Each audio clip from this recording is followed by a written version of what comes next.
we welcome you inside the Clark Athletic Center on the campus of UMass Boston. Non-conference women's basketball for you tonight. It's the UMass Boston Beacons from the Little East and the Salem State Vikings from the MASCAC. Hi, everybody. I'm Mike Drew. Thanks for being with us tonight. This should be an interesting matchup. You've got a UMass Boston team that was picked to finish second in its preseason poll. They're 6-1, but coming off their first loss of the season last Saturday at Keene State. They didn't shoot well at all. They only shot 21% from three, 28% from the field, trying to turn those numbers around here at home tonight. Meanwhile, Salem State started 2-2, but they've lost their last two. This is a program that's very much rebuilding right now under second-year head coach Bobby Verdon. But a win here tonight in the Clark would go a long way toward bringing this program back to relevancy. Should be an interesting one to watch. We have more pregame coverage coming up right after this. The tip is on the way. I did receive a non-athletic scholarship upon entering school. I got the presidential scholarship, which was huge for me. I think there's more opportunities for academic scholarships in Division III. I did receive academic scholarships. Just being involved on campus, being a leader, all those things combined kind of get me recognized. It's a great experience for me.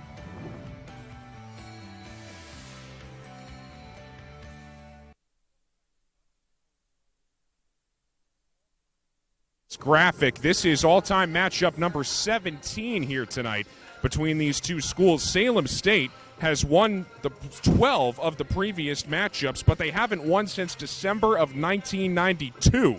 The Beacons won the last meeting in January, 69-59, and they were paced by Joey Grossi, 17 points and 11 rebounds. She was the key in that one.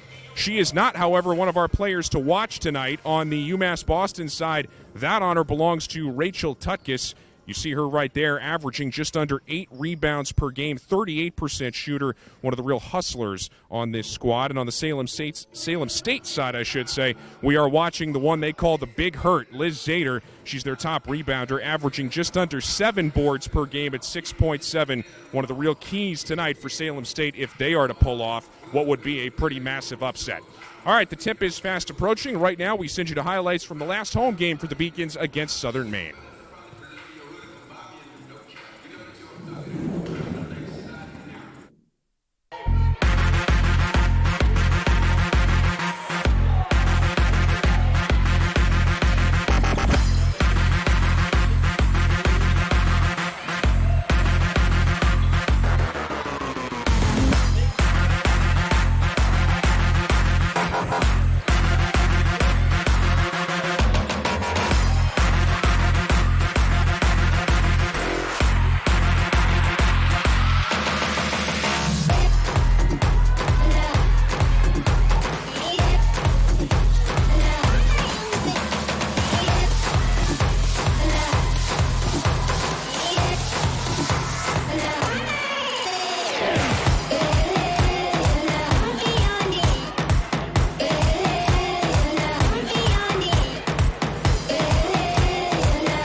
So the Beacons looking for a similar result here tonight from that 12-point victory over Southern Maine the last time that they took this floor back on the 4th. Take a look at the statistics on both sides here. The points per game, 66 for the Beacons, just a tick under 57 for Salem State. This is the number 4 scoring offense in the MASCAC, far behind the leader Westfield State at 80 points per game, which is absurd. Meanwhile, for UMass Boston, you got the number 3 scoring offense in the Little East right now at 66 per game, which we already mentioned. The points allowed, Salem State's defense struggling a little bit more, 70 allowed per game. The field goal percentage is pretty similar, and they shoot nearly identical from 3. And the turnovers per also rather similar. UMass Boston a couple more, and they don't want those here tonight. Don't want to give the Vikings any chance of trying to hang in this game into the fourth quarter. So those are your team stats, but what about the leaders on both sides individually? And yeah, you see a lot of that name on the left side, Jelani Jackson. She is one of the stars of this league. 19 points per game, just about 50% from the field, 37% from 3. The number 1 free throw shooter in the league. It's the number 1 free throw shooting team in the Little East. She's helped out by Joey Grossi, who we talked about earlier in the pregame, 10 rebounds per. Alicia Quinones, 2 assists per game. On the other side for Salem State, a lot of young players on this team, but one of the few seniors is Courtney Pascal. No surprise that she leads them in points at just under 17 a game, and also in free throw percentage and 3-point percentage. She's just a tick under 41% from behind the arc. Liz Zader, we talked about her in the player to watch segment, their leading rebounder. Mia Crawley, actually their leading shooter from the field at just over 43%, another senior from Hyannis. And then Tatiana Iacoviello, the other name you saw on there. There's Bobby Verdon. We mentioned him earlier in his second season, former Franklin Pierce men's assistant. He was a tennis head coach for a while. 8-23 so far in his Salem State tenure. The team went 22-4 when he was a men's assistant. They ranked top 20 nationally, and he said last year was an inherited year. This year really starts the rebuilding process for them, and he's talking to his opponent right there, Christina Baugh. Year number 5, led this team to its first NCAA tournament last year, looking for career win number 74 here at UMass Boston, and she was the Little East Coach of the Year back in 2017 and 18. Christina, of course, a 2007 graduate of Providence. She was a 4-year player there. She was a head men's coach for the Carolina Cheetahs of the ABA for one season, and then was the top assistant at Central Connecticut State, a D1 school on the women's side, prior to coming here. So we will take a timeout here, and when we come back, we'll have the national anthem and the starters on both sides as we approach tip between the Beacons and the Vikings. Be right back. We graduate 17,000 students every year, and the vast majority of them stay in Massachusetts. We have over 280,000 graduates in Massachusetts today. We graduate people in critical fields, engineering, STEM fields. We graduate people with research experience where they can start their own companies. It is amazing to see what UMass graduates accomplish once they leave the university. I remember vividly my own graduation from UMass. It was a beautiful day. It was perfect weather. I remember the pride that my mother and father felt. I could see it in their eyes. Here it is, 30 years later, I get an opportunity to preside over UMass commencement. It is so moving and inspiring for me to think this is what it's for. Here we are, we have these graduates that we're going to unleash on the world, ready to take on the world, happy about the accomplishment, but also hopeful about the future. It's hard not to get emotional at a UMass graduation. You see that UMass is here for the Commonwealth, here for a reason. UMass Boston was my first choice because when I came to the campus, I saw that there was a lot of diversity. There's a lot of people. Here there is a lot of international students, so it's really cool to meet people from different countries, different parts of the world. I'm Julia Murphy. I'm from Canton, Massachusetts. I'm Olivia Murphy. I'm from Canton, Massachusetts. We're sisters. We're sisters. I play volleyball and she plays basketball. Here they have a freshman success community. So each major has their own community that you can join as a freshman, and you take classes with them, you do study groups with them. So it was really helpful getting to know people in your major right away. So in health exercise sciences, we have an internship at the end, where it's so much better to have like an advisor helping you out, like telling you which classes to choose.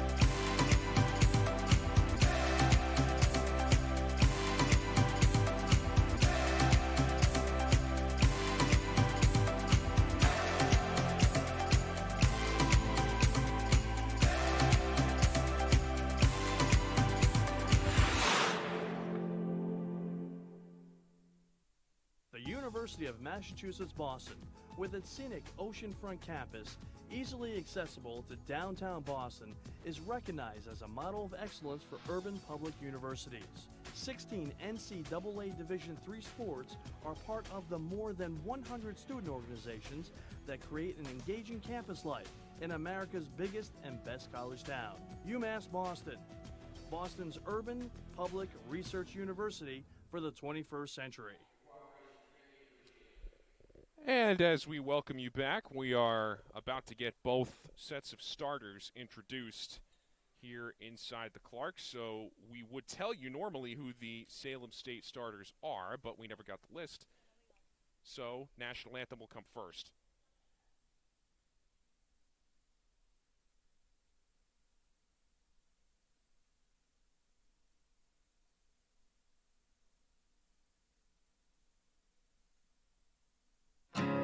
Psychology is about understanding the individual and understanding the mind. The main reason why I want to combine psychology and business degrees is because I want to understand the business decisions that are made.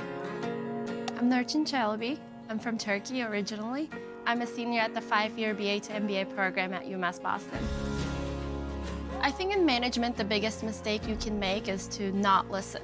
So I want to be able to step into a company and say, here's what you're doing now, and here's how you can improve it. I moved here when I was 16 for high school. Moving from Turkey, it was a rough journey for me because when you don't really speak the language that well, and when you don't really fit in the crowd, it's very easy to disappear. But I decided not to give up, and UMass helped me. I wanted to be able to improve myself. I wanted to be able to try new things, and I think UMass gave me a really good head start on that.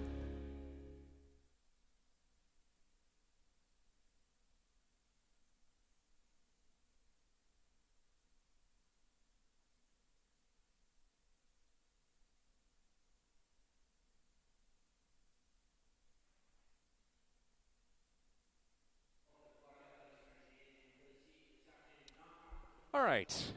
Well, now we're going to show you the starters. There you see the list on the Salem side about to be introduced. There's Courtney Pascal, the leading scorer. Again, if Salem's going to have any shot in this game, she has to have a huge night, along with Liz Zader and Mia Crawley up front. And then it's Tatiana Iacoviello and Julia Matera, the junior from Arlington, who will be in the backcourt. This is a team that does not score with the best in the MASCAC right now, and obviously different league from UMass Boston, but on paper, it's a matchup mismatch, so they're going to have to try and find offense from places where they wouldn't normally get it if they're going to hang in this game tonight. On the other side, there are the 5 starters for Christina Baugh and the Beacons. You see that backcourt of Carrie Ann Farina and Tajay Mazik. And up front, Quinones, Kaylee Gauthier gets the start at center. And Kaylee Haynes, the freshman from Bridgewater, will start here tonight as well. So a non-conference game, an opportunity to get some other members of this team some more playing time. And Gauthier and Haynes normally not in the starting lineup. Normally, of course, you would see Jelani Jackson in the backcourt. You would see Sarah St. Surin, the 6'4 junior up front. We do not see them in there. Neither do we see Joey Grossi in the initial starting five. All right, your keys to the game. If you're UMass Boston, you want to put Saturday behind you. That big loss at Keene State, and it was just a day where nothing went right. We told you the shooting percentages off the top, both from the field and from three, well under 30%. That just is not going to get it done. You want to get the ball into the post, take advantage of your size mismatches. Salem State does not have anybody over 6 feet on this roster, and you want to take better care of the basketball, limit the turnovers, because if Salem is going to have a shot in this one, they're going to need to capitalize off of some takeaways and some UMB mistakes. So we are just about set to get this one going. Your officials here tonight: Kyle Westcott, Ashley Rivera, and James Mento. So here we go now as Zader will take the opening tip for Salem. And she's going to be opposed by the junior Gauthier, and we're underway. And the number 4 scoring offense in the MASCAC opens the first quarter with the basketball. As Courtney Pascal, the leader in virtually every category, handled it up top, and then it was knocked away. Possession stays here. Shot clock still rolling under 10. They try and dump it down low to Zader, and the turnaround goes. So the Vikings with the first points of the night, and quickly now, UMass Boston back the other way with Mazik. Tajay Mazik giving it up and now calling for it down low. Takes the quick pull-up, doesn't get it. Rebound comes down to Zader. Vikings trying to avoid a season-high 3-game losing streak. They've lost each of their last 2, and you're going to have an offensive foul here. It's a push. And they're going to get Zader for that. So there's our first foul of the game. It'll be a side out. And Quinones will inbound for the Beacons. This is an outstanding home team, UMass Boston, 21-6 here since the start of the 2017 season as they come up empty on that possession. And the Vikings take it back down the other way. Again, they're trying to find Zader down low. That's the advantage they have with this lineup out there early, and she gets the putback, and the first 4 have gone to the Vikings. So you got Zader out there at 5'10", and nobody in this UMass Boston starting 5 has come close to matching her so far down low. So Kaylee Haynes will dish it. This is Mazik for 3. That won't go. And the rebound comes down to Pascal.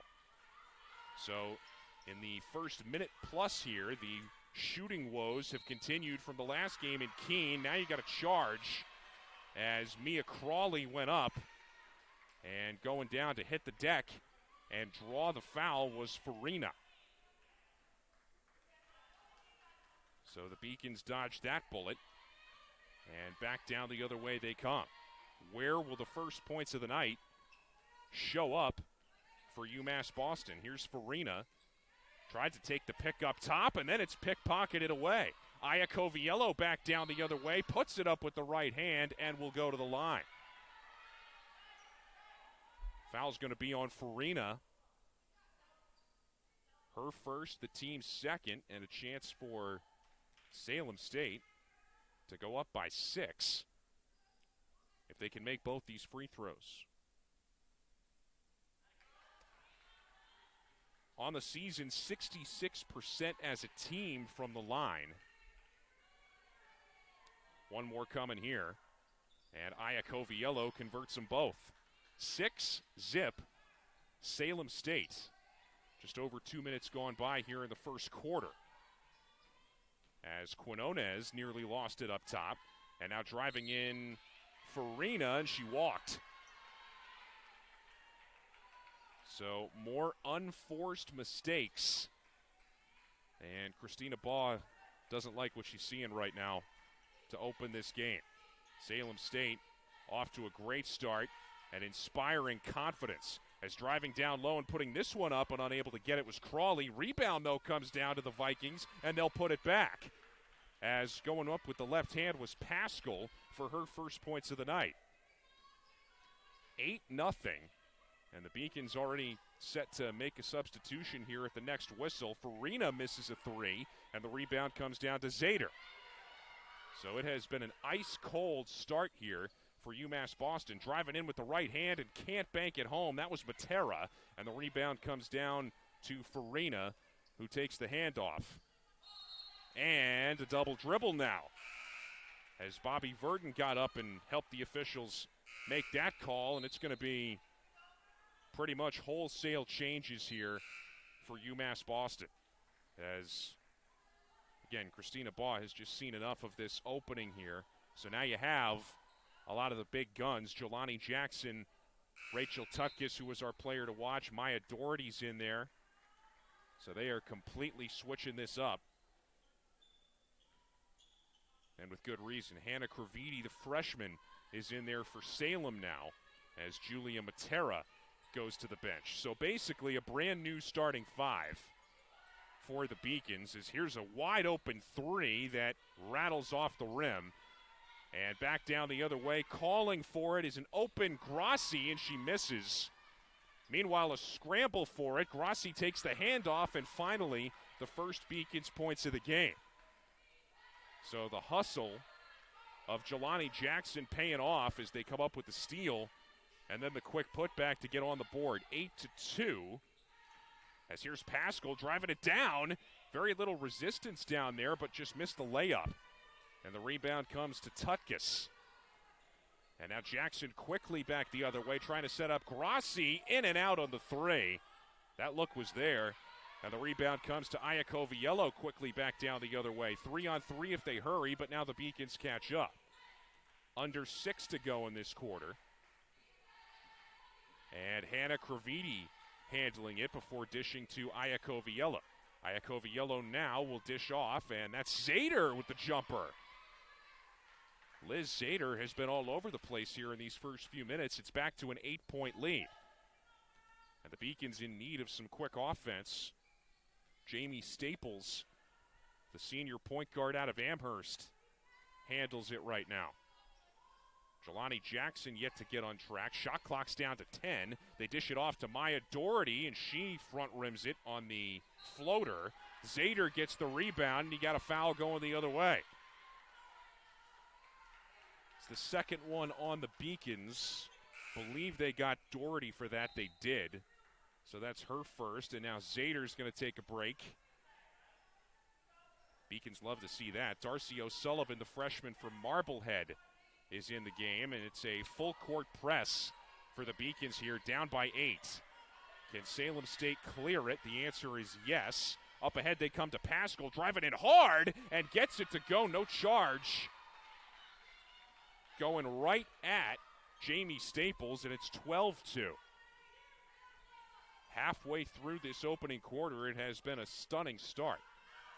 Staples in the corner, pops it back over, and now on the give and go, beautiful find underneath. That's Tutkus. And UMass Boston needs some more of that. And now the Vikings unable to clear the press, and it is a turnover as they couldn't hit. Pascal here on the near sideline. Doherty was all over her.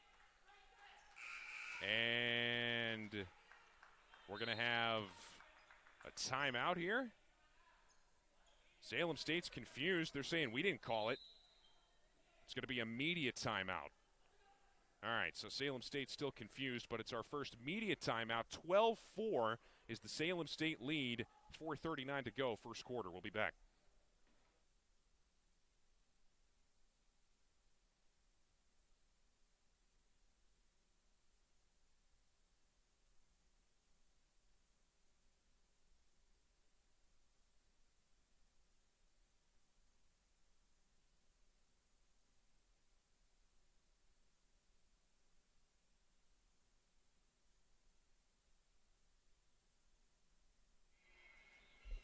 All right, so just to reset what happened there, and I know exactly what happened here because Salem State, of course, is in the MASCAC. As a former Westfield State student who did games there for 4 years, media timeouts were not a thing. So I understand what the confusion was over there on the Vikings bench, but that's the first media timeout, and that'll come at the first whistle under 5 minutes in each quarter. So they're not used to it, but going to have to get used to it here tonight because 3 more of them are coming. Anyway, 4:39 to go in this opening quarter, and the story right now is the ice-cold start from the field by the UMass Boston Beacons here. Just 4 points over halfway through this first quarter. It is looking a lot like their last game on Saturday in Keene State, in which they shot just 21% from 3 and under 28% from the field. Both of those, their second lowest field goal percentages of the season. And the turnovers have been a problem here early, too. They turned it over 29 times in that Keene game, and a few here early here as Staples hits the deck shooting a 3. She thought she was hit. The officials say no, and the ball will stay here. 14 to shoot. And who's going to take it out here? It's going to be Tutkus. And now the officials are going to get together and make sure that they got the call right here, that it's Beacon's ball. And now they're going to bring the other official, Ashley Rivera, into this. Of course, we don't have replay here, so that's not a possibility, but they're going to stick with the call. Looks from here like they got it right, and they determined that they, in fact, did. So Julia Matera comes back in now for Craviti for Salem State, and wide open underneath, but missing the bunny is Grassi. Oh, that was a beautiful inbounds play, but she just came up short with it, and now Doherty comes up short on the runner. So you're seeing mistakes that the Beacons don't usually make here in the early going, and Salem State capitalizing on defense. This is Aya Coviello being guarded up top by Jackson. Under 10 on the shot clock. And up top now it's Darcy O'Sullivan driving in and leaves it. 5 to shoot. And putting it up with the right hand and getting it to go is Mia Crawley. And the lead back up to 10. 14 to 4. Mia Crawley, one of 3 players who started at least one game last year. One of only 3 such players to return this year for the Vikings, as here's a much-needed bucket by Grassi, and it'll be an and 1. It's the 3rd foul on Salem. It's the 1st on O'Sullivan. And now Joey Grassi to the line, trying to complete the 3-point play here. And she does. So 14-7, and Bobby Verdon wants to talk to one of the officials again. Over on the far side, he wants an explanation on something. Now he's satisfied with it. And we play on. 3:26 to go in this opening quarter, and now off the press, Doherty comes up with the steal, and wide open underneath, they cash in. 2 more for Grassi. And it's a 5-point game. So the Vikings continue to have issues with this full-court press. And now the other way, we get a tie-up right in front of the Beacons bench, and going flying down into it was Pascal. But Doherty and Staples hustling back down there. Tutkus was in on it too. And you can feel the sense of urgency starting to pick up for the Beacons here. They know it's time to get it into gear here. Jackson dishes off, and now Tutkus will call for it. Free throw line jumper doesn't go. Jackson tries to hustle in for the board, still hustling after it in front of the Salem bench, and it's going to stay here. Went off of, I believe, O'Sullivan before going back into the Vikings bench, and now Liz Zader will check back in. And O'Sullivan, who recently picked up the foul, will take a seat. 2:45 to go as Jackson takes it off the inbound. Can she get her offensive game going? She'll take the pull-up here and hit it. And that gets it down to a 3-point margin as Jelani Jackson gets on the board, and now the pass is airmailed for Crawley at half court. Again, the press paying off. And it'll be UMass Boston ball side out. And Tutkus is going to have to come all the way over to inbound it. Meanwhile, you got players continuing to come on and off the court here late. Some confusion over these substitutions. Grossi was coming out of the game and then realized she had to go back in. Here's Jackson. And dishes back. This is a three. And it does not go for Grossi. Put back, though, for Jackson. And when she gets rolling, she is nearly impossible to stop. The leading scorer on this team by a mile, and back down the other way. Tutkus catching up. And driving in was Pascal, but the foul from behind.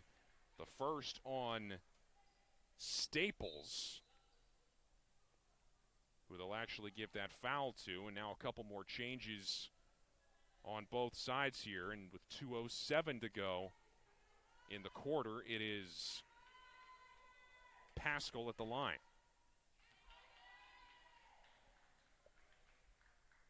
Courtney Pascal, Bobby Verdon called her the heartbeat of this Salem State team. 17 points per game, 41% from three. Coming into the night, she hits both free throws.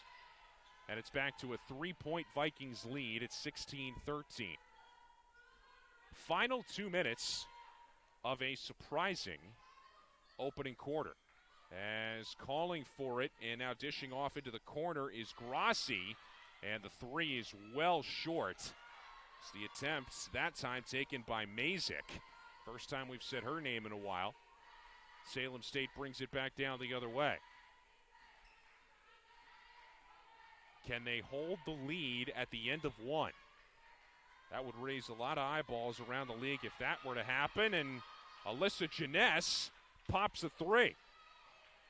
Freshman from Belgrade, Maine. And we talked about offense coming from unexpected places. There's one. And that gets the lead back up to 6. Now Jackson. Back over to Grossi.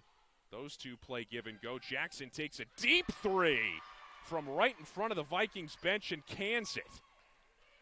And it's 19-16 with under a minute to go now in this opening quarter. Grossi going for the steal, came up empty. And now the Vikings work it around. Here's another wide open three that's bricked as Julia Matera couldn't finish it. And the other way, here's a runner that will result in a blocking foul and free throws for Mazik. With 41.3 on the clock. It's Mazik going to the line. They have Jeunesse on that foul. That's the fourth for Salem State. And Mazik hits the first free throw. Tajay Mazik, one of the big three on this Beacon squad. It's her, Grossi, and Jelani Jackson. And in and out on the second free throw, so it stays a 2-point game. And back the other way comes Matera. Been matched up with Jackson all night there in that point guard matchup. Here's another three from in front of the UMass Boston bench that doesn't go, and unable to connect on the pass, Jeunesse, after the rebound as she couldn't find Matera. So with 24.4 to go, shot clock is turned off. Beacons, if they so choose, can get the final shot here in this opening quarter. And for all the mishaps that UMass Boston has had, they come up with a three here. They could be in the lead at the end of the first quarter. Instead, they try and dump it down, and coming up well short on the turnaround was St. Surin. And now here are the Vikings. Can they get a shot off? 1 second left. They cannot. Hold on a minute. You got a blocking foul here in the final seconds.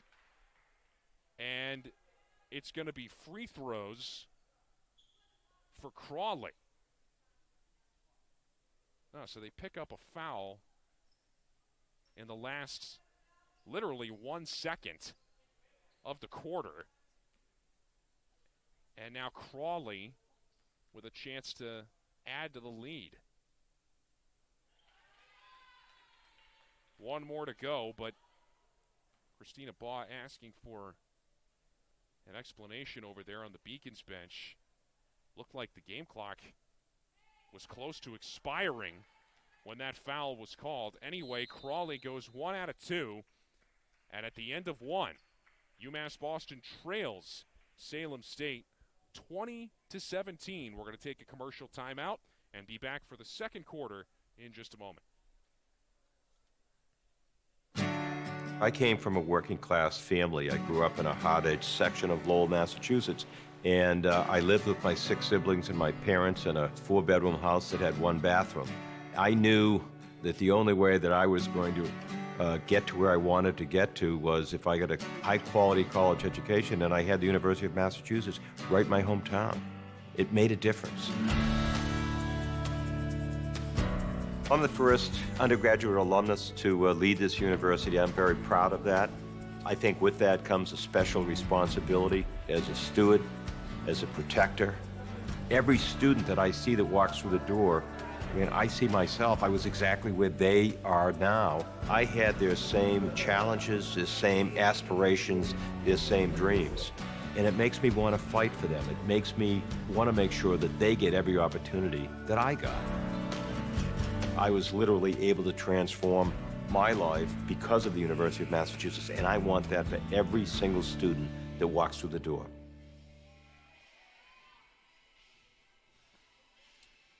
All right, back we come for quarter number 2. UMass Boston at 6-1, Salem State 2-4. But after 10 minutes, it's the Vikings who are on top 20-17, and they start this second quarter with the ball. Jelani Jackson, who did not start this game for the Beacons, back in there, and neither did Rachel Tutkus, but she comes up with that steal.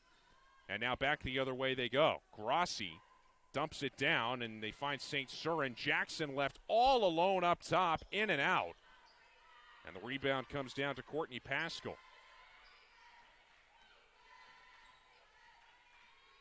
St. Cyrin and Liz Zader, the matchup that comes into focus now. Zader tries the up and under, can't get it to go. No foul call, and the rebound comes to Grassi. And now at the other end, here's Mazik. As they get it back up top, Grassi says, sure, I'll take it, why not?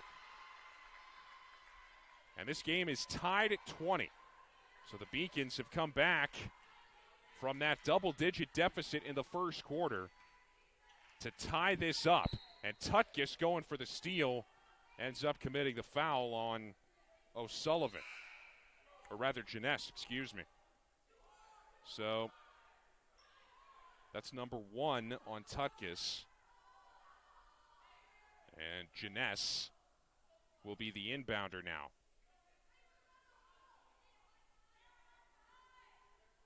So you got St. Cyrin, Jackson, Tutkus, Grassi, and Mazik. The 5 out there for UMass Boston right now. As Salem State works it around. Iacoviello was calling for it up top, and now you got a walk as Jeunesse took one step too many. With 8:48 left in the half, and Jelani Jackson will bring it along.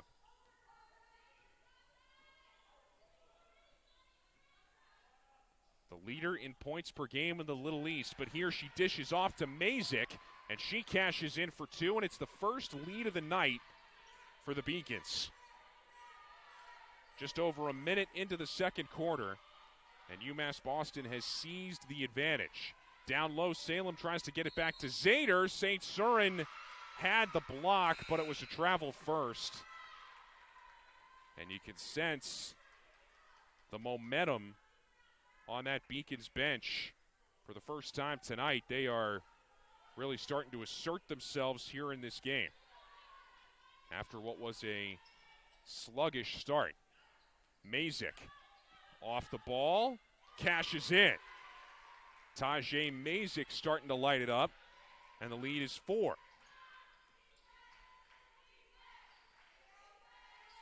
As now the other way, driving inside and losing it out of bounds is Crawley, no foul. And another Salem State turnover as this defense continues to ratchet up the heat for the Beacons here. Salem State yet to get on the board here in this second quarter. Fouls, by the way, have reset here at the women's level. That's what happens with every quarter. Grossi up top with the left hand, dishes off. This is Mazik for 3, yes!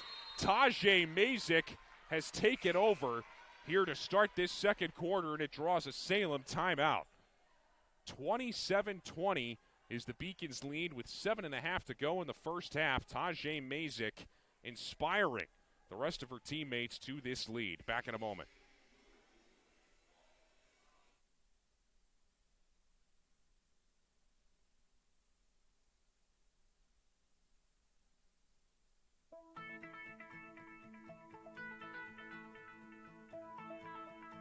College has given me the flexibility to pursue my passions and my interests, and I've recreated my identity for myself aside from just being an athlete. My greatest personal discovery has been that I am capable of doing things that I didn't know I was capable of doing. To be able to study what I wanted to and continue to play the sport I love, all of those things came together very nicely in one package in Division III.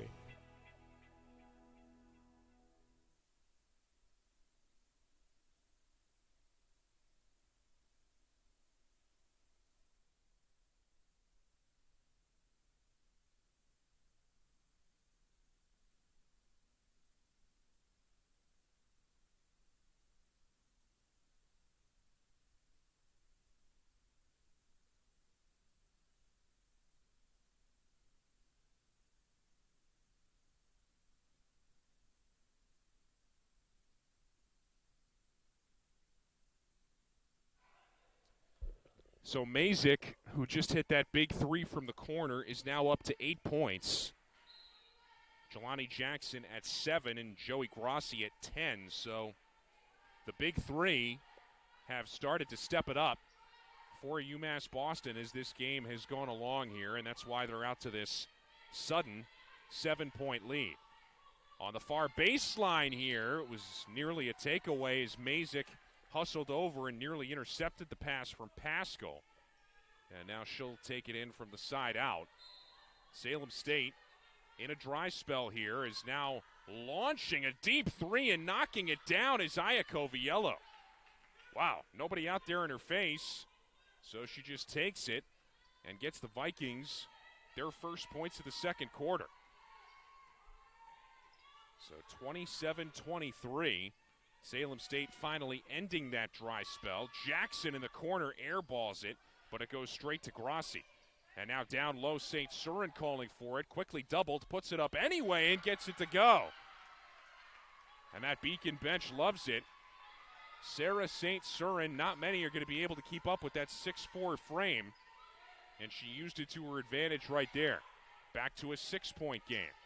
Here's Crawley down low. And now she'll back it out as the shot clock hits 10. She'll dish it off. Zader off the bounce, spinning around, and can't get it to drop. And the rebound comes down to Jade Wint, the freshman for Brockton who has just entered. And now a takeaway on the other end for the Vikings. Beacon's trying to go a little too quickly. Here's Crawley driving it in, takes it herself, and everything but the finish. It was a great drive, but just a little too much force on the shot. And now Grossi feeds St. Surin. Turnaround doesn't go. So this game now suddenly being played at a breakneck pace. Things have opened up here As we near the midway point of the second quarter, Zader turns around and hands to Iacoviello. She'll take the free throw line jumper, can't bank it home. St. Cyr on the board. So both teams starting to settle for some more perimeter jump shots.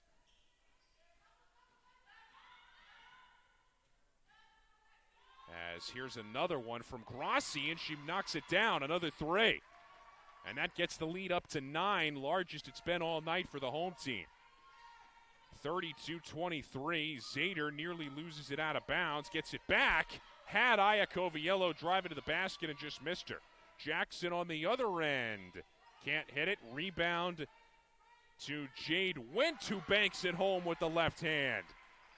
And Bobby Verdon wants a timeout, and now they grant it. With 4:47 to go in the half, this one's starting to get out of hand for Salem State. The Beacons offense has awakened. 34-23 is the UMass Boston lead. We'll be back in a moment.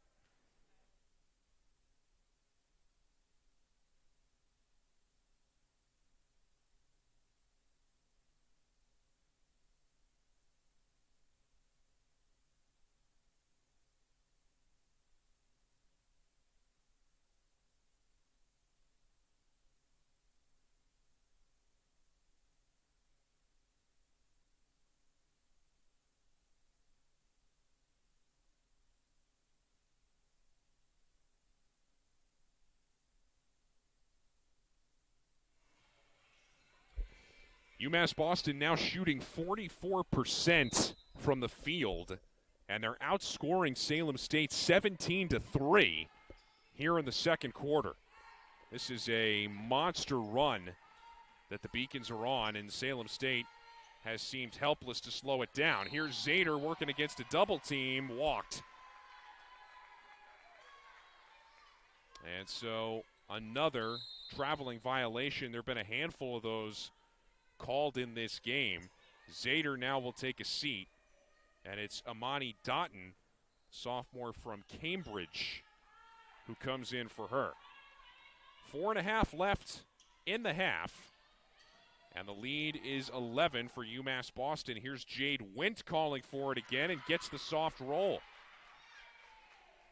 4 quick ones for Wint coming in off the bench, and the lead is up to 13 now.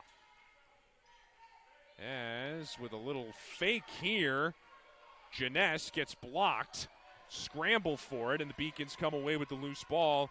Here's Jackson, up ahead to Wint. Back now on the dish, Wint gets it back, and front rims the jumper. And the rebound comes down to Katie Wallace for the Vikings, the junior from Peabody. As at the other end, here's a baseline J knocked in from Matera. Makes it 36-25.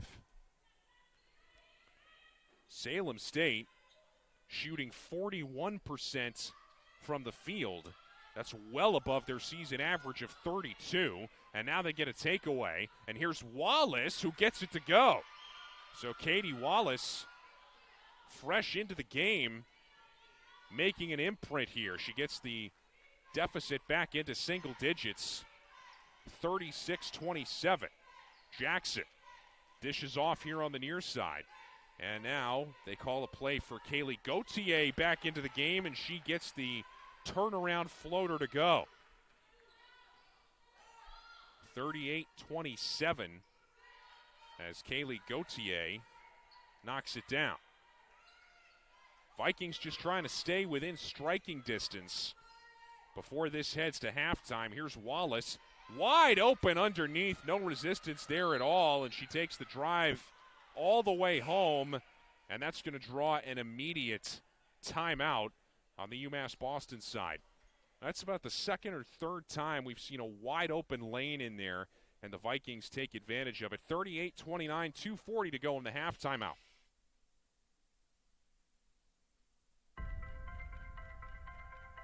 I'm a Division III student athlete, and I know how powerful words can be. The term gay doesn't mean stupid, lame, or less than. So I pledge to speak up if I hear the term gay used in a derogatory way or any other homophobic terms. If you can play, you can play in Division III. I'm a Division III student athlete, and my teammates unconditionally accepted me as part of their family. So now I pledge to do the same for others. If you can play in Division III.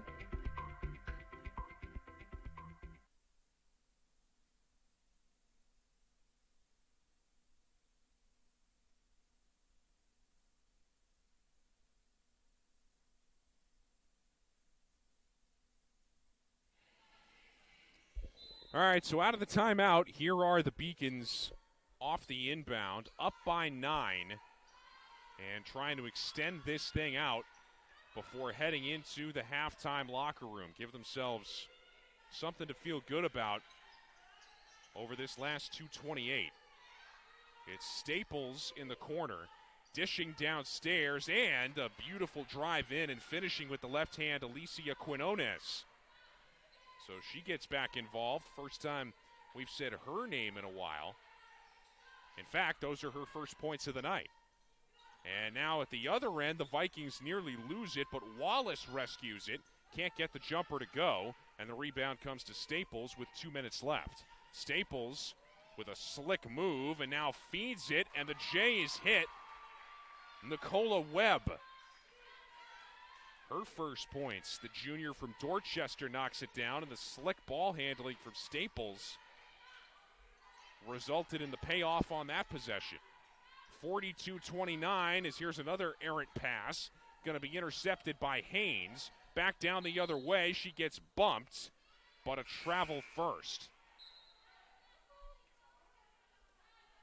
And now several substitutions coming on the Salem side. She got Courtney Pascal coming back in the game. Amani Doughton, Janess taking a seat. Liz Zader also taking a seat.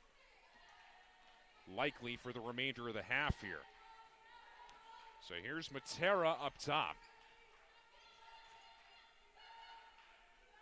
Salem State, without Zader in the game, has had a hard time finding anything open on the interior. Here's a deep three that's missed by Craviti. Now another one taken from the other corner by Matera. That doesn't go. And the rebound comes down to Haynes. Under a minute left in the half, and it's in the hands of Staples. Staples trying to fake off the defender. And now on the bounce pass, dishes it off. Here's a jumper from the far side that's in and out, courtesy of Gauthier. And now up ahead, the Vikings racing, and they're able to get it all the way up to Matera, who will dish it back. Pascal, who's largely been held in check, will draw free throws here. With 36.4 left, and that's the first foul of the game on Gauthier, which will send Pascal, who has 6 of their 29 so far, to the line. She's also taken 2 of their 6 free throw attempts. Hits the front end here. Meanwhile, Carrie Ann Farina back into the game for UMass Boston for the final 36 seconds. So Pascal hits them both. 11-point game, 42-31. And this is Haynes with it. Dishing to Staples. Underneath they go. Trying to set one up for Nicola Webb, but that one got taken away, and Webb ends up winning the hustle, scramble for it. Shot clock, though, does not reset. It's down to 4. Staples driving, and is going to get called for the charge here, as it was Hannah Craviti hitting the deck. And now with 8.6 to go, Salem State's going to have an opportunity to get this thing back down into single digits if they can convert on this possession. Obviously, shot clock is turned off here, so barring a turnover, Vikings will have the ball last. Driving it up is Matera. She'll dish it back. Wallace, a deep 3, and it got stuck. With 0.6 of a second to go, we don't have Marcus Smart here to come over and take it off with a mop, so instead we're going to have one of the officials. This will be embarrassing if he doesn't get it first try. Oh, there you go. All right, well, this is the pre-halftime show here. Yep. Now we had Nicola Webb go for it. We're 0 for 3 so far. That's a little closer. 0 for 4. Yep, there you go. So 1 out of 5 on the attempting to get the ball down from the rim game if you're playing along at home. That's our percentage. Yikes. 1.4 to go. Beacons get it in, and Staples will not do anything with it. So that's the end of the first half. UMass Boston trailed by 3 at the end of 1, but they're up 11 at the end of 2. 42-31. We will talk with Beacons head coach Christina Ball when we come back. Beacons surging to the lead here against Salem State as we reach the half.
All right, we're back here with Beacons coach Christina Baugh here at the half. Her team is up 42-31 on Salem. Coach, a slow start for you in the first quarter, but you guys outscore them 17-3 to start the second quarter. What turned around? Our defense. This is a game about defending and rebounding, and when we do that with urgency, we can be a great team. What needs to change here in the second half for you guys to extend this lead out further? We have to continue to do what we did in that 17-3 margin. I think it was about a 7-minute run there where we just played really hard, and our urgency was better on the defensive end. I believe good defense leads to good offense, so that's kind of what we saw there. And then our shot selection has to improve on the offensive end. Yeah, and one of the real keys to the turnaround, it seemed like, was when you brought Jelani Jackson and some of the other normal starters into the game. She, in particular, seemed to turn things around on offense. Yeah, I mean, she can score the ball. I'm a little more concerned of our defense right now, and their second chance points. All right, thanks, Coach. We'll see you in the second half. Thank you so much. All right, we'll send it to men's hockey highlights right now. Under a pale blue sky, you never felt so cold. Another sleepless night. How could you ever let go? How do you recognize the dirty face of gold behind that crooked line where you never knew you'd go? Headed for the open door. Tell me what you're waiting for. Look across the great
What separates UMass Boston from other schools is the fact that a large percentage of students commute.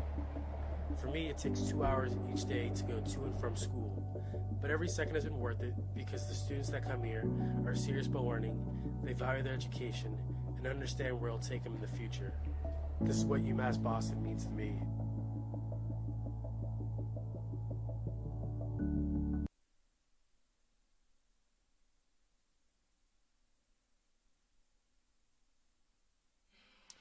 All right, so we continue here at the half. UMass Boston with a 42-31 lead over the Salem State Vikings. A huge start to the second quarter.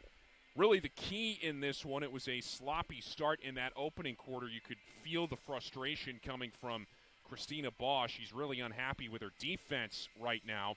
You see the Vikings shooting 41% from the field. A lot of those have been easy layups.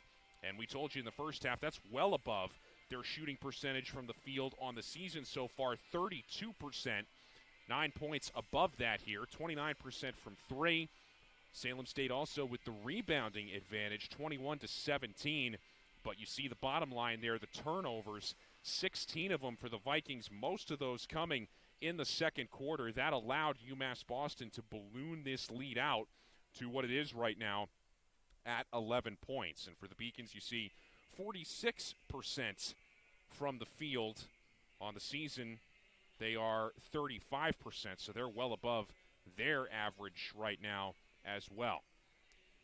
So your individual leaders from that half, and you see Joey Grassi with a baker's dozen in the point column. Tajay Mazik, 8 points for the Beacons, and she was huge at the start of that second quarter during that big 17-3 run. Jelani Jackson, as always, is going to show up there a couple of times, but not in the columns you would expect in this one. She leads in assists and steals so far.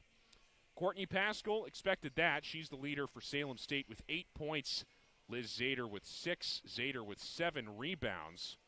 And then Mia Crawley had an active half there as well. A couple of assists and steals for her.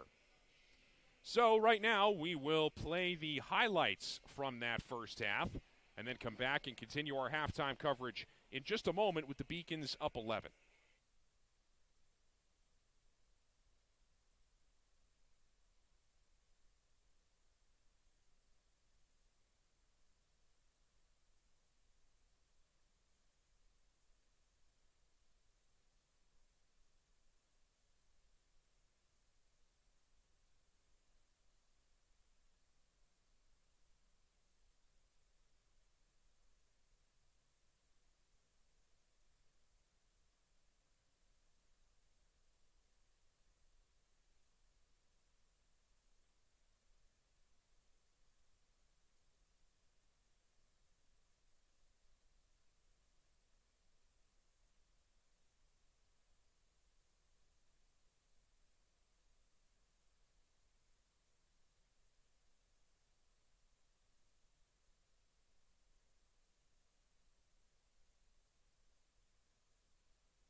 The other end, can't hit it. Rebound to Jade Wint, who banks it home with the left.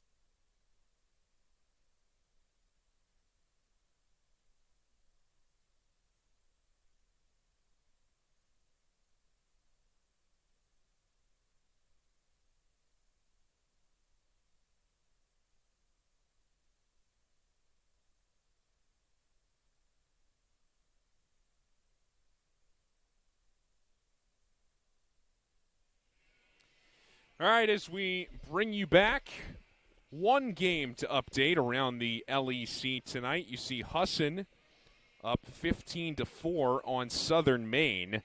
That one in the first quarter, so they are just underway. And we take you around Beaconville now. Women's hockey going to be in action later tonight. It's a 7 o'clock start against Nichols. Men's basketball at D1 Holy Cross over in Worcester. That one's at 7:05 tonight. And men's hockey at UMass Dartmouth. That's a 7:20 start time. So plenty of other action going on around Beaconville here on this Tuesday night. All right, right now we will play you some women's hockey highlights from their game against Johnson and Wales on Saturday, a 2-1 win.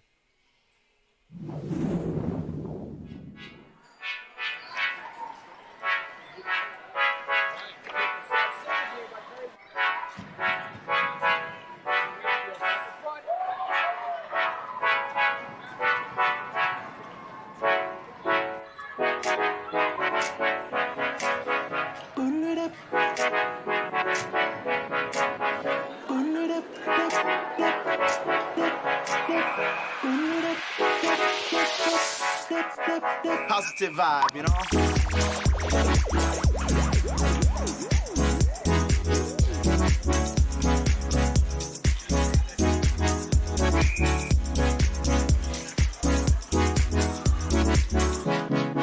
Here we go.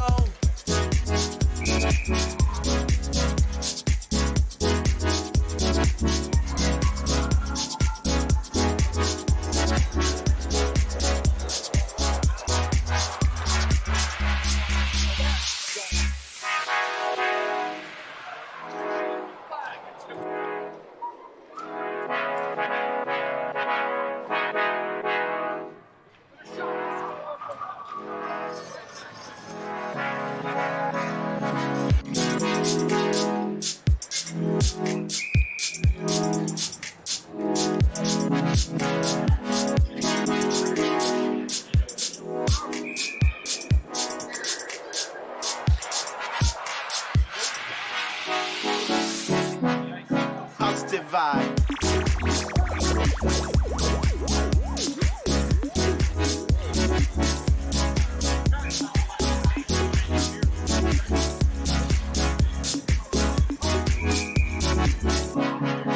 Here we go.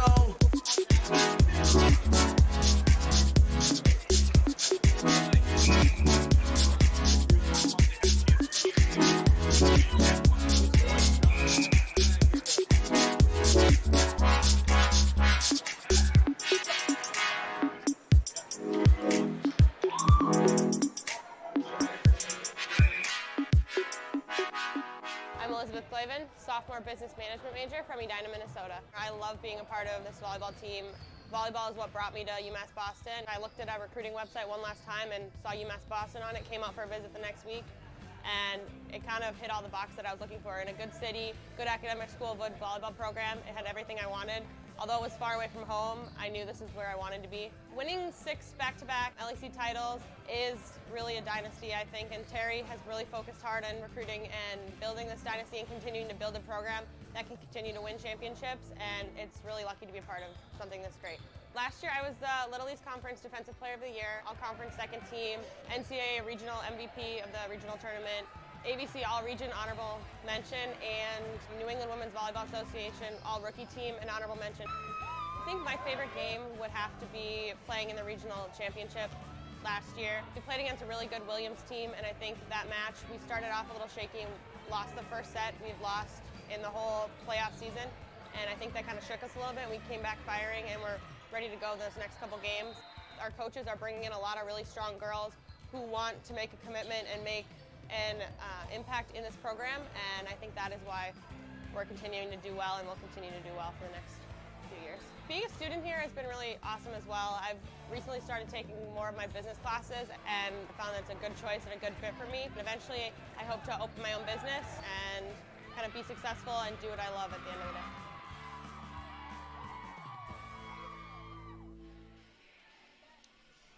All right, just about set to start the second half here. Before we do, there's a quick look ahead at what's coming up for this Beacons women's team. They're going to be headed off to Puerto Rico for the Puerto Rico tournament. That'll cover those 2 games against Messiah and Emerson on the 29th and 30th. And then when they get back home, January the 4th, they'll be at Eastern Connecticut. That's going to be a big conference game, a 1 o'clock start for that one. So, third quarter about to begin. And Salem State will have the ball to start. The Vikings led this game for the first 10 minutes and 20 seconds. They were up 20-17 at the end of one, but UMass Boston outscored Salem 25-11 in the second quarter, and they led for the final 8.5 minutes of the first half. So it was a stark turnaround in this game, as here's another turnover down low. Beacons had 19 points off of turnovers in that first half. And you heard Christina Baugh at the half talk about how her defense needed to get back into gear. Good start here to the third quarter, and then cashing in on the other end of it with the left hand is Quinones. So it's 44-31, and this matches the largest lead of the night for the Beacons, and here's a traveling call. A couple other big advantages for UMass Boston in that first half. They outscored Salem State 28-14 in the paint.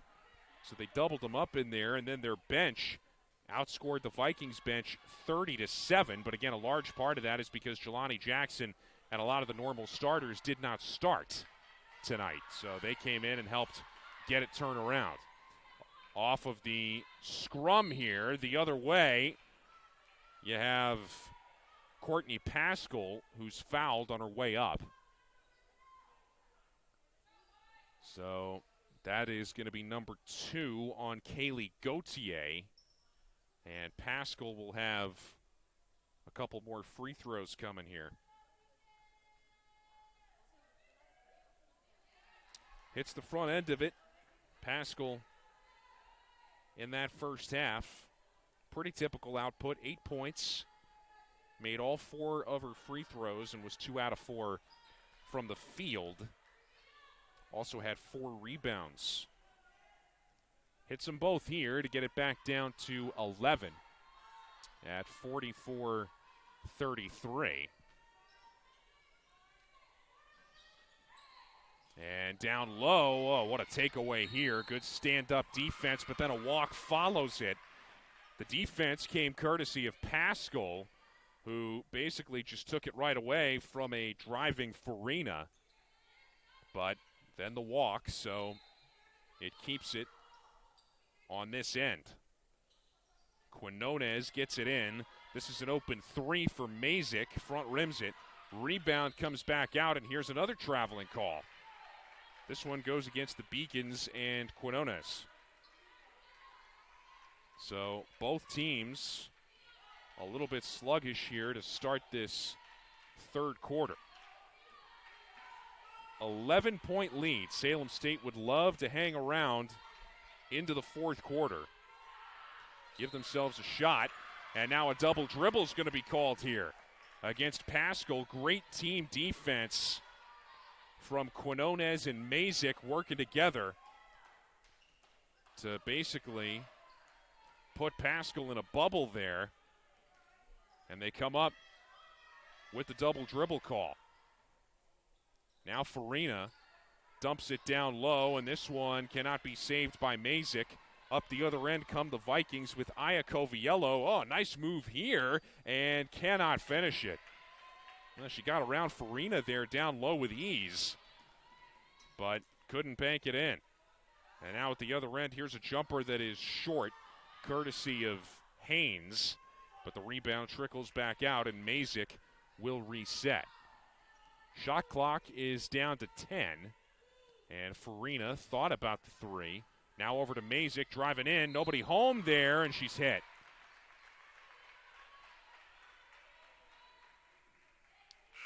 First foul of the quarter on Salem State. It's number 2 on Zader for the game. As Iacoviello will come out, Katie Wallace coming back in. And the Beacons will make a switch here too. It's Maya Doherty taking Farina's spot.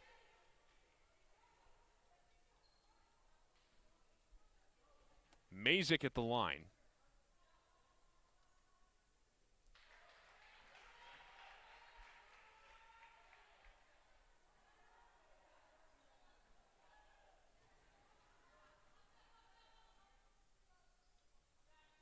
in and out on the second, so it stays a 12-point game as Matera brings it back up for the Vikings, and now a quick shot.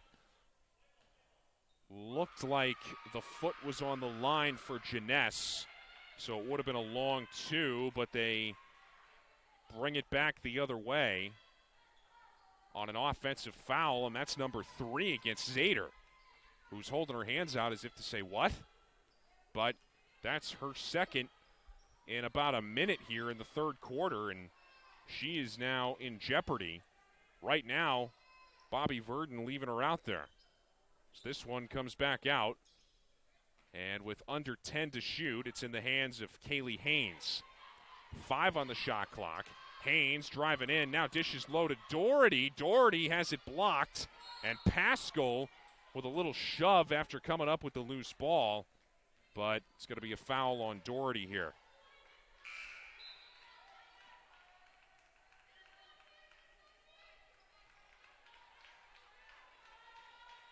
So the second one on Maya Doherty.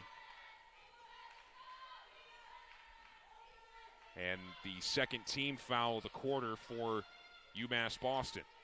Salem State trying to get this back into the single digits if they can. Into the corner, Pascal calling for it. That's a 3. Can't leave her unattended, and Christina Baugh kind of turns around in disgust at that one. Pascal gets it back down to a 9-point game. And now driving in, uncontested, Mazik. There was nobody home. And that speed of Tajay Mazik continuing to pay dividends. As we come up on 6 minutes to go here, quarter number 3. This is Matera dishing back out to Pascal. She wasn't going to take that 3. And now it's in her hands again, trying to feed Jeunesse down low, and it's out of bounds with 8 seconds on the shot clock. And Beacon's going to make a couple changes. You got Staples and Grossi coming in. And Haynes and Gauthier will come out. And Mia Crawley wants in on this now for Salem State, so she'll take the place of Darcy O'Sullivan. Okay, 8 seconds on the shot clock. Vikings off the inbound will get it to Crawley. And then on the give back, it's Matera. 3 to shoot. Matera got to put it up here. Does, and can't get it to go, and it never hit the rim. So shot clock violation. So again, that Beacons defense rising to the occasion here. And they have looked much better really ever since that first quarter. That's when this game really turned around, as taking the jumper here and missing is Quinones. Back down the other way are the Vikings, Katie Wallace. Wallace gets it back up top and driving down. They set up Pascal open in the corner again, but she bobbled the ball initially. Couldn't get that shot off cleanly. Otherwise, she would have had another open 3, carbon copy of the last one. And then the ball was lost by Jeunesse. Up ahead here, Doherty banks it in. And the bench loves it. Maya Doherty high off the glass. And it's back to the largest lead of the night at 13. Salem State walking the tightrope right now. Here's Crawley. Back out up top as the shot clock is once again under 10. Wallace nearly has it taken away, and now does by Staples. Back down the other way, Staples tries to take it herself, leaves at the last second, and a wild air ball put up by Mazik. But Staples tracks down the loose ball, can't get it to go. Underneath, Grossi's there, and Salem's going to take a timeout. Joey Grossi cleaning it up. And it's 51-36, largest lead of the night for UMass Boston as we wind down this third quarter. Beacons in control.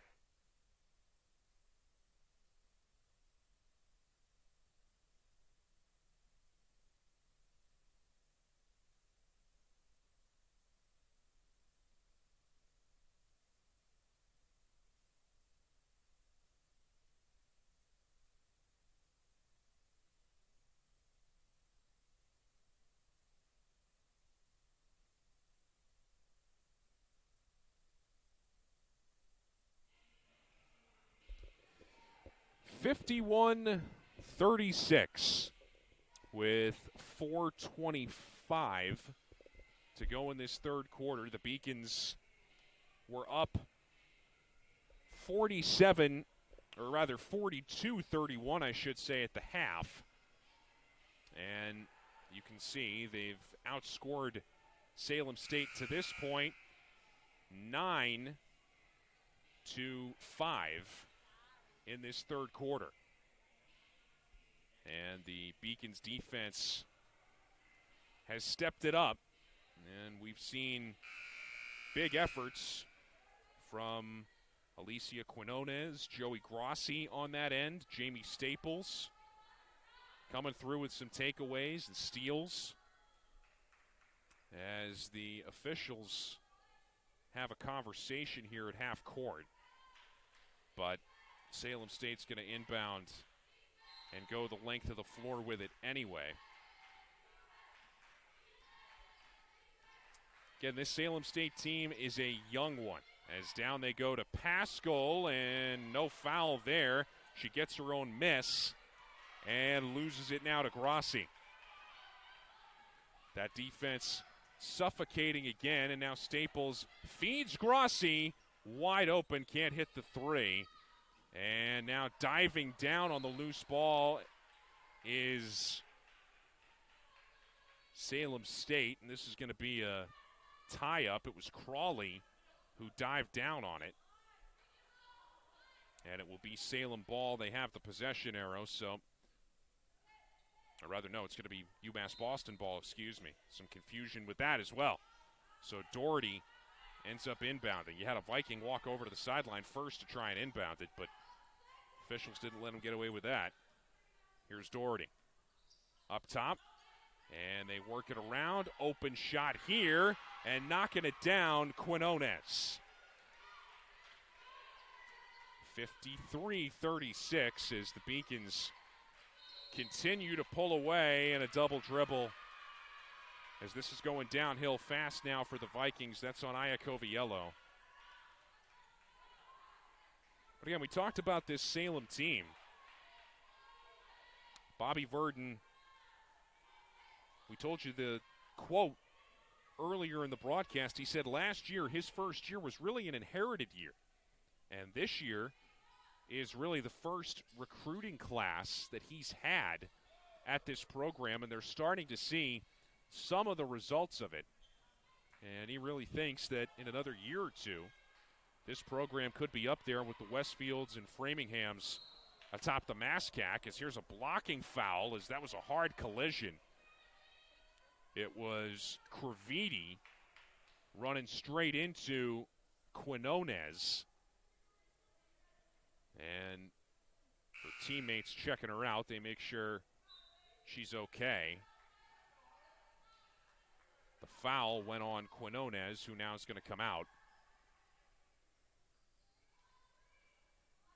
Thankfully, everybody okay after that collision with 3:08 to go. And the Vikings will get it in here. And Pascal will take the quick three, and that was within a second of the inbound pass and came up short.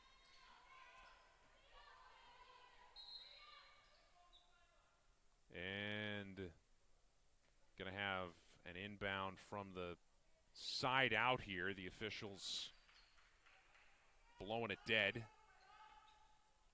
with 2:57 to go, and now we got another stoppage because the Vikings are trying to get somebody into the game. That's Zader, who has 3 fouls, so she comes in for Creviti, who just took that shot on the other end, and they're giving her a chance to catch her breath here.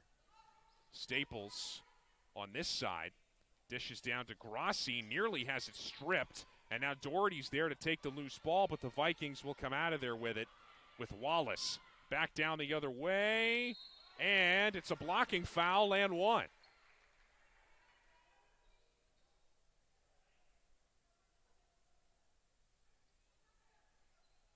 This Katie Wallace from Peabody, Massachusetts on the North Shore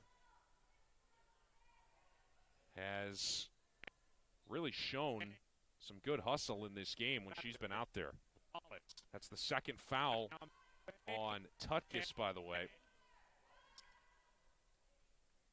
But that was part of the emphasis for Bobby Verdon when he took over this Salem program as Wallace completes the three-point play. He wanted to get more local kids on this team, as this one's airmailed. But you look on this roster, there are 5 North Shore natives on this Salem State team. You got Aya Coviello, who's from Revere, Katie Wallace and Liz Zader, both from Peabody, Darcy O'Sullivan's from Marblehead,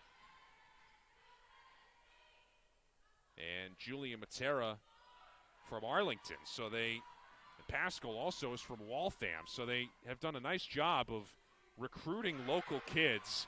As here's Mazik on the other end knocking down a three. And that'll extend the lead. They haven't put it up on the scoreboard here yet. I think they're trying to figure out whether that was a 2 or a 3. There should be more points on the scoreboard right now than there are. Anyway, Mazik on the other end front rims it. They're going to look at it at the next stoppage, I think, is what they're going to do. Or talk about it anyway. You see it on our graphic there. As this is taken away, it's Tutkus on the turnover. Still 56-39, and now they fell asleep on the other end. And Grossi's right there for an easy 2. 58-39. And we play out the string here in the third quarter. They're going to get Crawley for traveling. And now fresh lines coming in on both sides with 1:07 to go here in the third.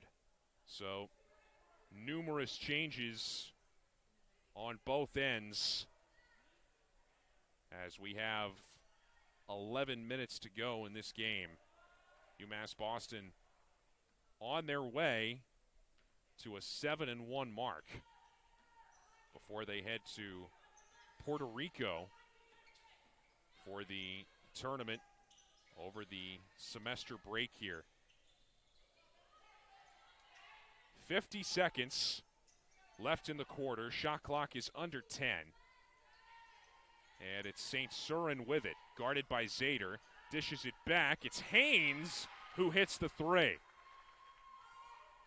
Kaylee Haynes gets UMass Boston up over 60. 61-39, and on the other end here, off the side of the backboard, is the jumper from Kara Jusom, senior from Dunstable, who has just checked into the game. And now Salem's going to keep it off the inbound here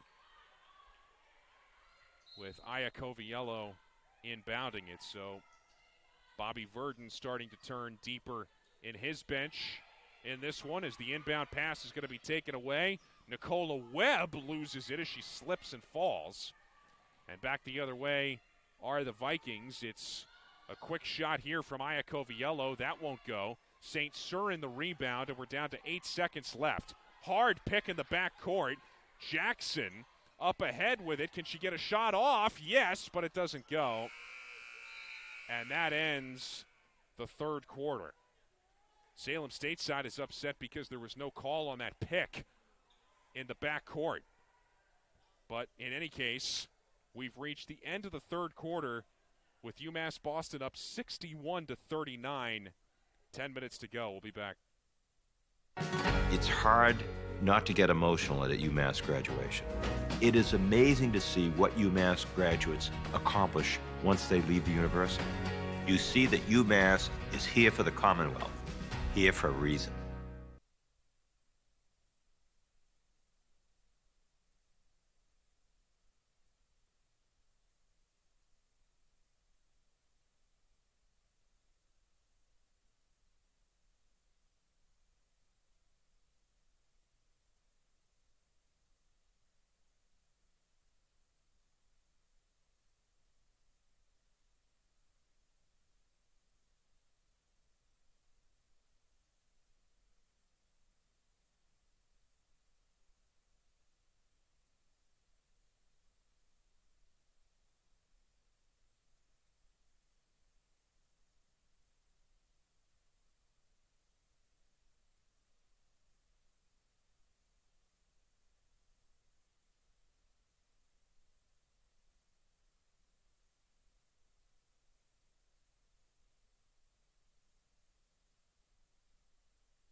All right, we start the fourth quarter, and Jelani Jackson handles it for the Beacons with a commanding lead here, 61-39, as this one nearly gets knocked into the bench.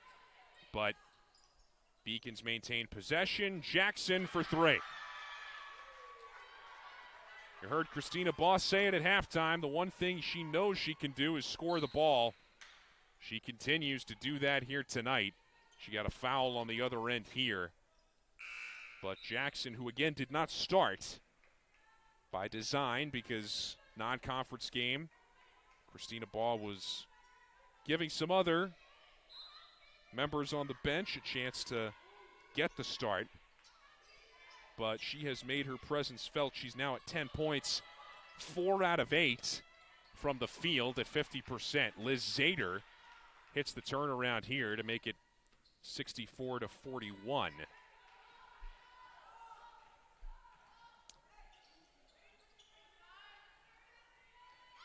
As the Beacons with it on this end, another quick drive, and Kaylee Haynes lost it out of bounds. It'll go back to Salem. But again, we talked about it at halftime, really. The key stretch in this game was the first 8.5 minutes of that second quarter. It was a 17-3 run as Zader knocks down the jumper here. But a 17-3 run for the Beacons. And that really changed the entire course of this game. They trailed by 3 at the end of 1. But then their defense stepped it up and they started getting contributions offensively from their big 3. As St. Surin was given the pass down low, but you're going to have a foul call, an offensive foul that will bring it back the other way here. Rather, I think it was a traveling call, actually, no foul. So, correction on that. Here's a deep 3 that is front-rimmed. Zader grabs the board. Oh, and St. Surin says, get it out of here. No foul called. And meanwhile, Zader is still down here on the other end. She hasn't gotten up yet. Jackson dishing off. They haven't stopped play here. Zader is down, and now finally they do. So Zader starts walking back down the other way. She's frustrated as she should be with the officials because they didn't stop the game there for a good 15 seconds.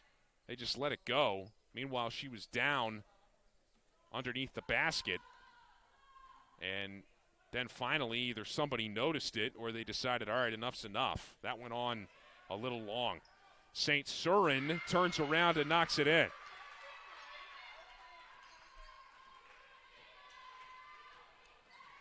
And at the other end here, it's going to be a foul, a block here on the Beacons, which will be the second team foul of the quarter. And they're going to get Nicola Webb for that. And now we'll inbound it from the side out here.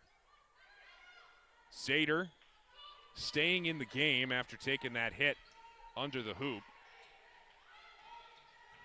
And now she tried to set a pick for Wallace. They dish it back. 3 is no good. Zader grabs the board, puts it back. A little too much on it, though, as St. Surin goes down. And the ball will stay here with the Vikings with 15 to shoot. Well, for Salem State, this is going to turn into a 3-game losing streak, which is going to be a season high. They started out 2-2, but they're going to fall to 2-5 here after tonight. As here's Zader down low, unable to bank it home, but she will draw the foul and have 2 freebies coming here. Third team foul of the quarter on UMass Boston. And it's going to be the first on Kaylee Haynes. So Zader, who's had a nice night here, will go back to the line.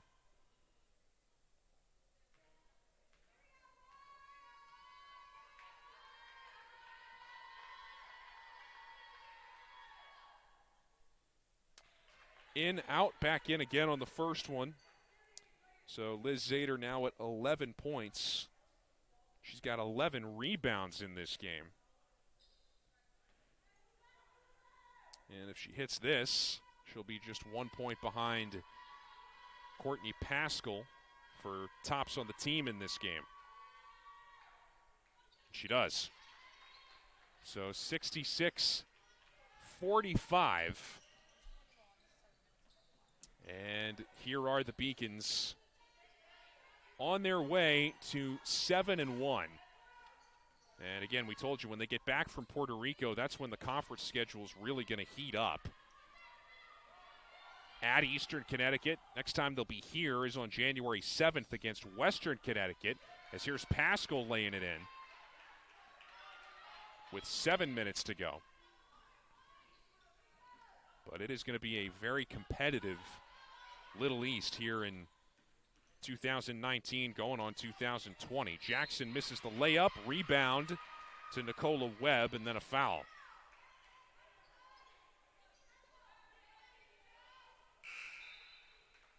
And the Vikings will make a couple changes here late. Julia Matera coming back in. Darcy O'Sullivan coming back in. Webb will head to the line here.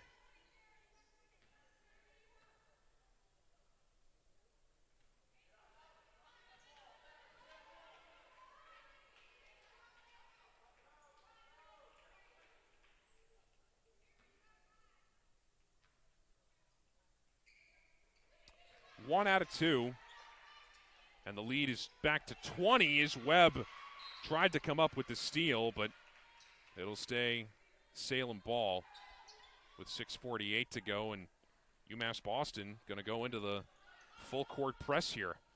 Up 20 with 6.5 to go, and Webb's going to pick up the cheapie on Wallace going by.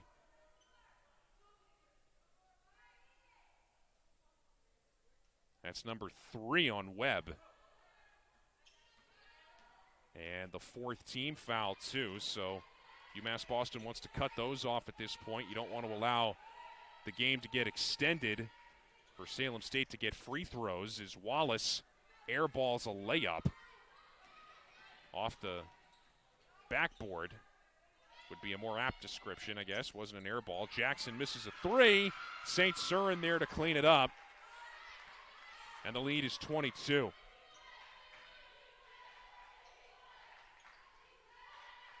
Here's O'Sullivan calling for it, matched up against St. Cyrin on a wild shot.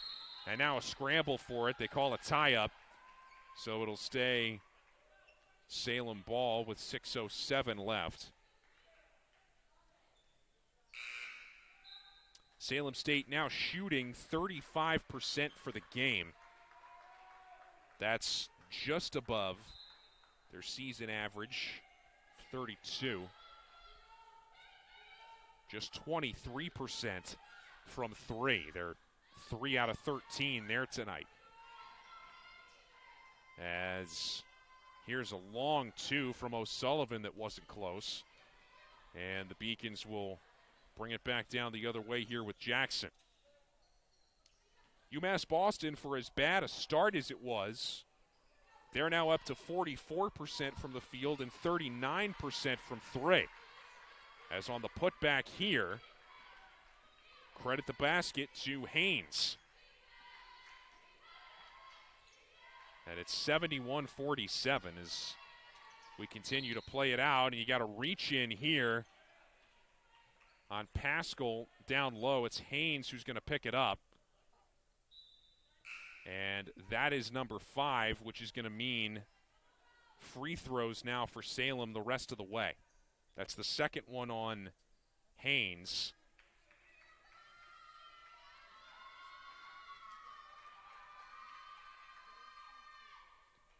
And Pascal hits the first. So that was the one thing that, as we said, UMass Boston didn't want to have happen. You want to just get to the finish line at this point, but now every successive foul is going to result in Salem free throws. On the other end here, Haynes trying to make up for it with a 3. She does. Kaylee Haynes has had a nice night, aside from the fouls. 74-49. And now Pascal looking around, nobody home. She finds Zader downstairs, and she's hit. Well, that would have been free throws anyway, obviously. Shooting foul. It's the fourth on Nicola Webb.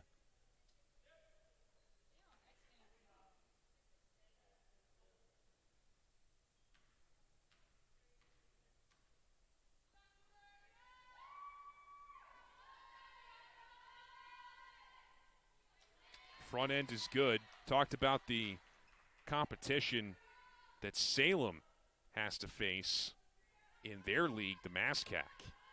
It is stiff as Zader will eventually go 2 out of 2. And it's 74-51, but you have the 4-time defending champions in that league, Westfield State. You got a very good Framingham State team. Worcester State, who was in the title game a year ago. So these are the programs at the top of the league that Salem is looking up at right now. And again, within another year or two, they hope to join them. So we have a timeout. It's our media timeout. 4:53 to go. 74-51 Beacons. I'm the first undergraduate alumnus to lead this university. I'm very proud of that.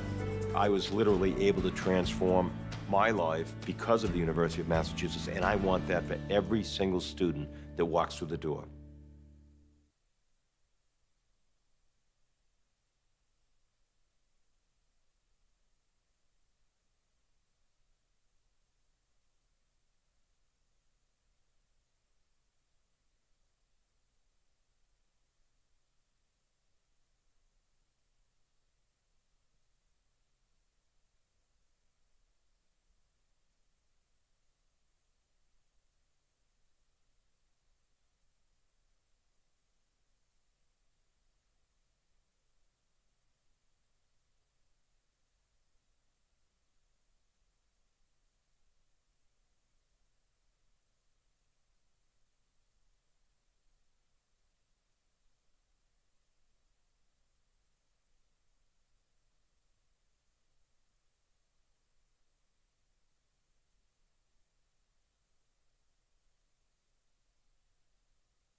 All right, out of the media timeout, thankfully no more of those.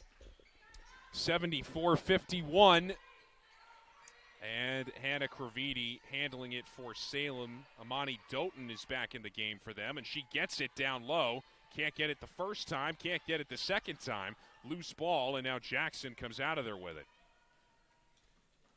Up ahead here, she'll dish it back. Kaylee Haynes, why not? Yes. Another three. And the Beacons are just piling it on. Now it's 77-51.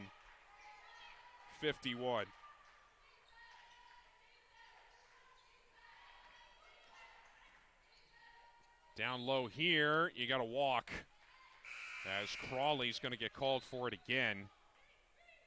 That's happened several times here tonight. And again, that's one of the signs of growing pains with this Salem squad. Bobby Verdon, he knows that these guys are going to make mistakes. A lot of young players on this team. It's all part of their development, but they showed well to start this game tonight, and they'll look to draw upon that as they continue on through the rest of their tough schedule that we've already alluded to, as Farina misses the lay-in here. And with 3.5 to go, the Vikings bring it back.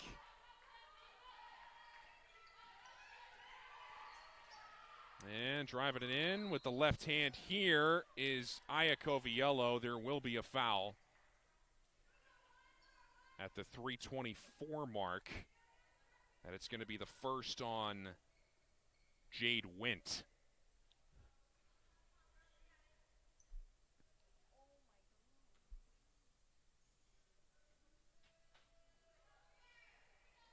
Iacoviello hits the front end.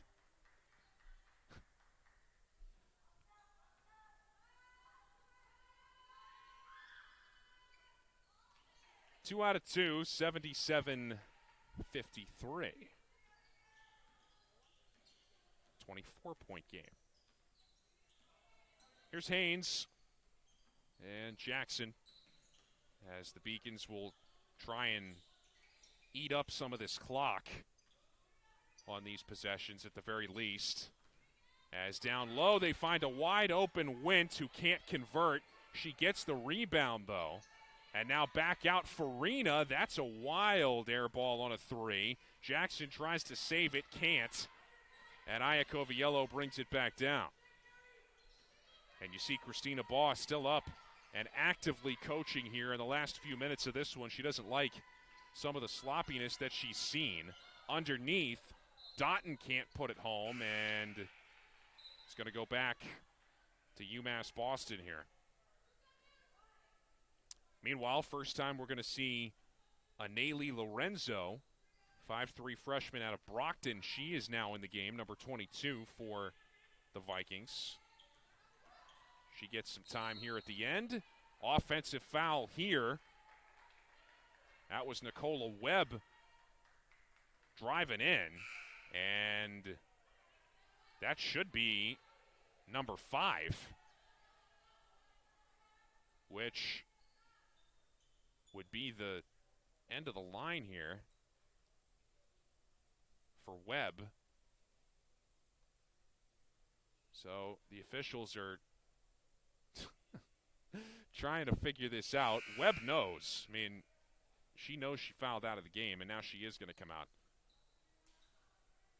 So that took 30 seconds of our lives that we'll never get back, but Gauthier ends up coming in. I'm telling you.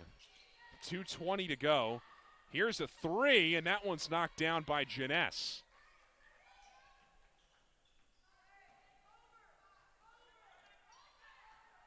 (77-56) as we have reached the final 2 minutes. That's it. It's Jackson feeding Haynes, and she walked with it.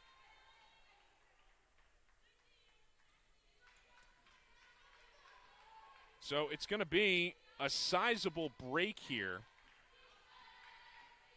for both of these teams.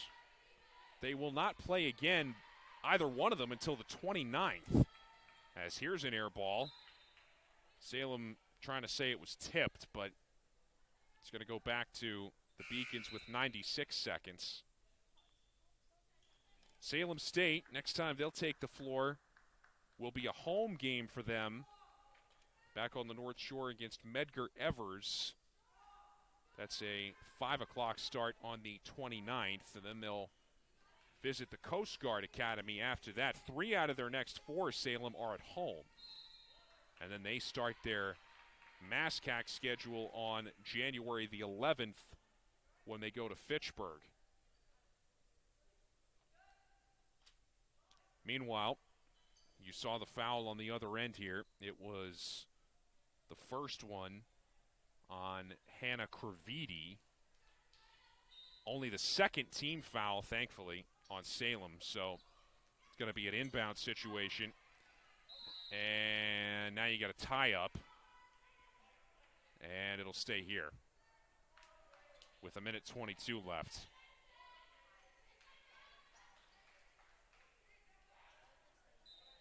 Now we'll talk to Christina Baugh in our post-game show tonight, interested in what she has to say about this second half. And her team's performance here as Haynes drives in and gets the and one.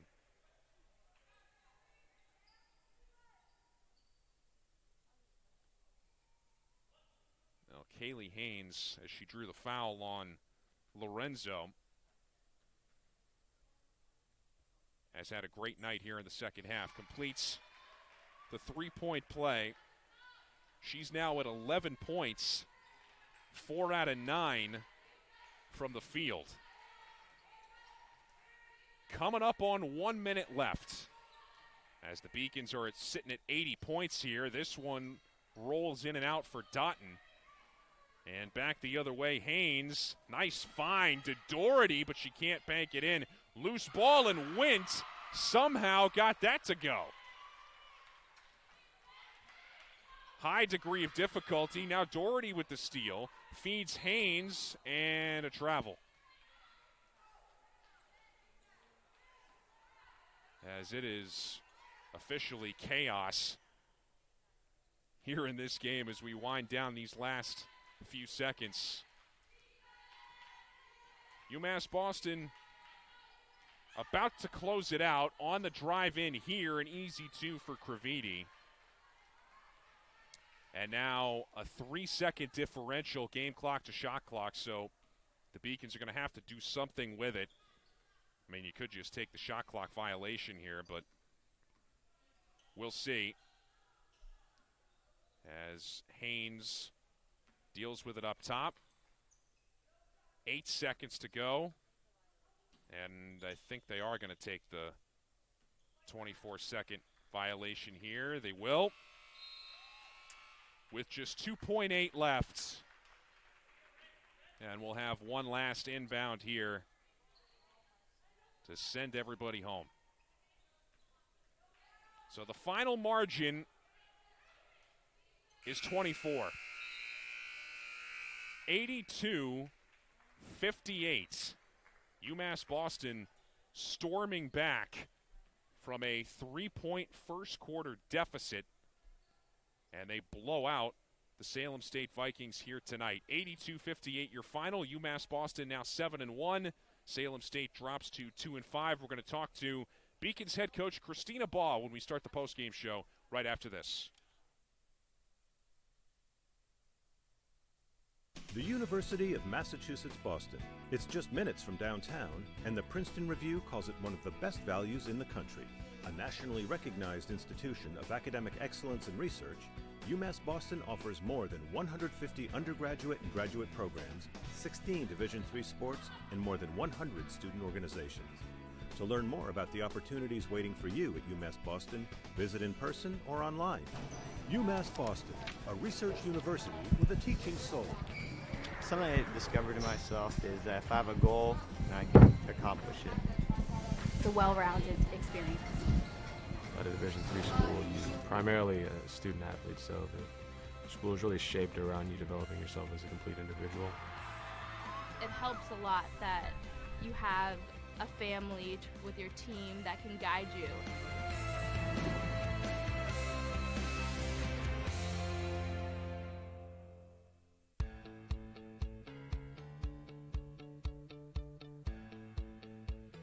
Being a part of the different activities and organizations that I've been a part of, I'm actually able to see myself where I'm like, hey, I actually can make a change. I'm one person that can make a difference. Division III has helped me to develop teamwork skills, critical thinking skills, time management skills. It's not just about basketball, or it's not just about school, it's about developing yourself as a person altogether.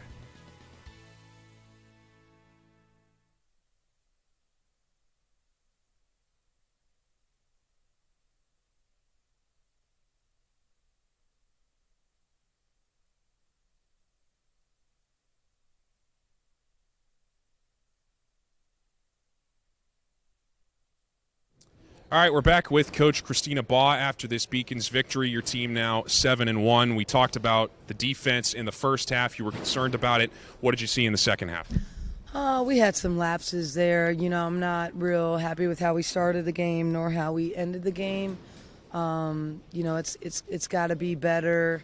I thought we were supporting each other a little bit more as far as helping the helper and getting a little grittier, but it was just an average performance today for 40 minutes. Well, in that second half, somebody who really seemed to have an impact in you guys extending that lead and maintaining that cushion was Kaylee Haynes. She finished with 12 points there. What did you see from her in the second half? Yeah, you know, she's transitioning from soccer, so she's just starting to get into kind of a groove for us. So she can score the ball. I mean, watched her play enough in high school to know that she's going to be okay. So it was nice to see her find a little bit of rhythm tonight offensively. And, you know, it's nice to see everyone kind of get some minutes tonight. Hopefully that pays dividends down the stretch. Going to be a little bit of a layoff here now before you guys play in Puerto Rico down on the 29th. How do you guys stay in gear and focused before you next play? You know, it's all about culture, and right now we have a good culture of excellence and accountability.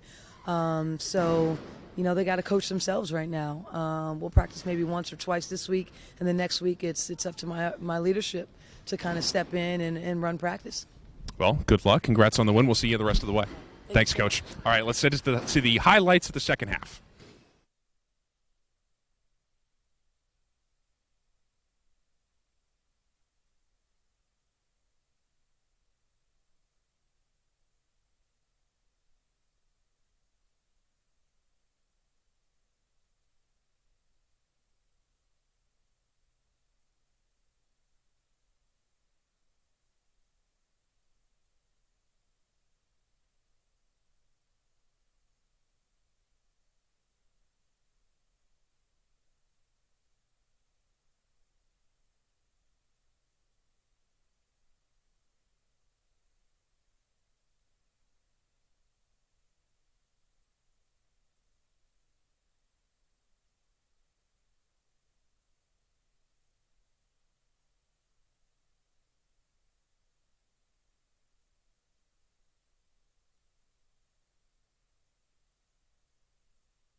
All right, so we bring it back to wrap it up.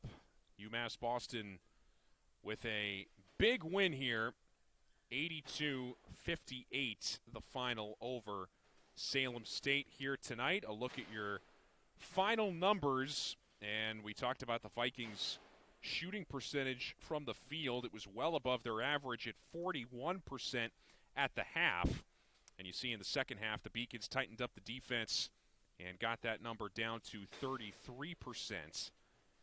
Beacons end up out-rebounding Salem by a pair, 41-39. They shot 44% from the field themselves, 43% from three.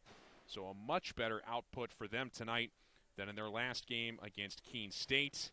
And the turnovers at the bottom, such a huge key, 30 Salem State turnovers, and the points off turnovers, a big reason why UMass Boston won this one going away. Your individual leaders, the final lines here, Joey Grassi, 17 points, and Tajay Mazik with 14 for UMass Boston. Jelani Jackson, very nice game for her, finding other teammates, 6 assists. Courtney Pascal ending up with 17, the top scorer for the Vikings, and Liz Zader with 14. And Zader also the leader in rebounds with 11, and thankfully she ended up being okay after taking a hard hit underneath the right side basket in the third quarter, stayed in for the remainder of the game. Well, that's about it. UMass Boston, as we said, off to Puerto Rico. They will take on Messiah College there on December the 29th. The next time they're in action here on this floor not until January the 7th, about a month, against Western Connecticut. And Salem State is headed home. They will face Medgar Evers on the 29th. There's the team that brought this one to you tonight. For all of them, I'm Mike Drew saying so long from the Clark. UMass Boston, a big win tonight over Salem State. Good night.